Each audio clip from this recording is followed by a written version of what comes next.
Yan, magandang umaga po sa atin pong lahat. Mapagpalang araw po. Ako pa ang inyong lingkod sa araw na ito. My name is Pastor Alvin Nitre from Miracle Life Church, Coronadal International. At nagagalak po akong na makasama kayo sa mga oras na ito. At bago po ako manalangin sa inyo pong lahat, atin pong pasalamatan ng Panginoon sapagkat siya ay napakabuti po sa atin pong lahat. At hayaan niyo po ako na sambitin ang salita po ng Panginoon in John 3:16. Ito po ay bigyan po natin ng diin sa buhay natin. Sinabi po ng Panginoon sa John 3:16, "For God so loved the world that He gave His one and only Son, that whoever believes in Him shall not perish but have everlasting life." Mga kapatid, lalong-lalo na sa inyo pong lahat, tayo po ay minahal po ng ating pong Panginoon. Since ngayon po ay February, this is a second Sunday, sa second week of February, ipinapakita po sa atin, ipinapakita ng bawat isa na ang pagmamahalan.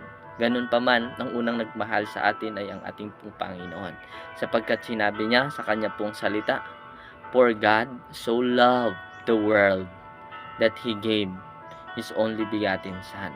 Sunahin po natin yung pong "For God so loved."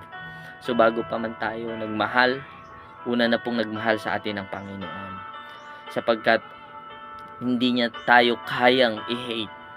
God loves you so much. Kaya po, ganun na lamang ang pagmamahal ng Diyos sa sanlibutan. At hindi lamang po, tandaan po natin, hindi lang nagmahal ang ating Panginoon, kundi nagbigay. Sabi niya, "For God so loved the world that He gave His one and only Son." At may command siya, "That whoever believes in Him shall not perish but have eternal life." So, mga kapatid, mga lingkod bayan, nandirito po ang inyong pong lingkod at sinasabi sa atin ng ating pong Panginoon, ibigay po natin ang pagmamahal natin sa Diyos. And I will pray for you na yung passion and compassion po natin sa paglilingkod sa ating pong mga mahal sa buhay, pagmamahal sa bayan, ito po ay isa pong karangalan ng ating pong buhay. I will pray for you and declare